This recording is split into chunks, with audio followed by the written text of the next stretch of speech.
کر رہے ہیں لیکن ان کو معبود سمجھتے ہیں، مدد خود کرتے ہیں، ان کے کھانے پینے کی ضروریات، ان کو لنگر دے کر آتے ہیں، ان کے نام کا لنگر چلاتے ہیں، ان کے نام پر بکرے چکرے دیتے ہیں۔ چاہیے تو یہ تھا کہ وہ انہیں دیتے، کیونکہ جس کی عبادت کی جائے، جس کو بڑا سمجھا جائے، اس کو چاہیے کہ دوسرے کو نوازے۔ یہاں یہ ہوتا ہے کہ گھر میں روٹی نہیں پکتی، وہاں جا کر کے بکرا دے کر آنا ہے، وہاں جا کر کے کالے رنگ کا برقع دے کر آنا ہے۔ یہ سب کچھ فراڈ چل رہا ہے دین کے نام پر، شریعت کے نام پر۔ رسول اکرم صلی اللہ علیہ وسلم انہی خرافات اور یہ شرکیہ معاملات ان کی تردید کرنے کے لیے آپ تشریف لائے۔ من دون اللہ سے مراد، اللہ رب العزت نے کلام اللہ میں جگہ جگہ من دون اللہ بولا ہے کہ اللہ کے سوا جن کو پکارا جاتا ہے، اللہ کے سوا جن کی عبادت کی جاتی ہے، اللہ کے سوا جن کے نام کی نظر و نیاز دی جاتی ہے، ان سے مراد صرف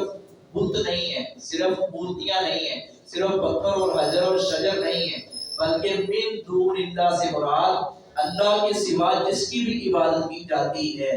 وہ اس میں آتا ہے، چاہے وہ کوئی نیک انسان ہو، اللہ کا ولی ہو، اگر اس کی پوجا پاٹ کی جا رہی ہے تو پھر ہم اس کو اگر معبود سمجھ رہے ہیں اور اس کو سمجھ رہے ہیں کہ یہ اللہ رب العزت جو اللہ رب العزت